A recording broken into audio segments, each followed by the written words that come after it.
wanting to know how you can send a seller's disclosure to your seller client so that they can fill it out electronically versus having to fill it out by hand, this is the video on how to do that. So I'm within an envelope in DocuSign. So if this is your first time with this client, you want to go through Command, create a transaction. That way it should already bring in, if you click seller transaction, it should already bring in the seller's disclosure.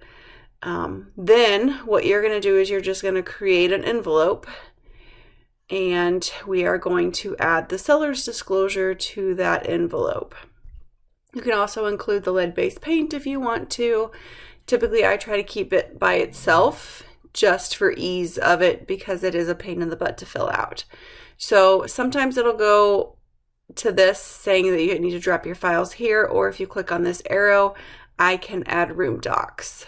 And when I get to room docs, it's going to load all the documents that I have in the room. I'm going to click the seller's disclosure and add that into here.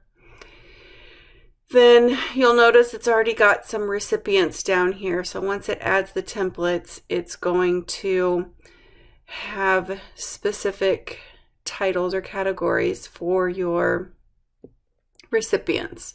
So you see you've got seller 1, seller 2, buyer 1, and buyer 2. Well, I don't know who the buyer is, so I'm just going to delete those right off the bat. And then typically I'm going to talk to my clients and say, okay, who is going to be filling this out? It's a lot easier to just send it to one person versus two.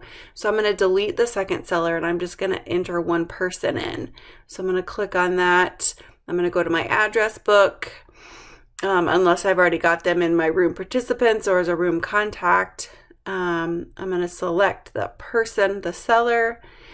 And then when I hit next, you're going to notice that it's going to be this brown color, which means that they can text into it. They can go in and they will be able to select these when it goes to them. So if you want to preview what it would look like for the client, you can do that and ensure that you can see that it will allow them to click on it. So you can see, you can kind of test it. It will allow them to click on those boxes.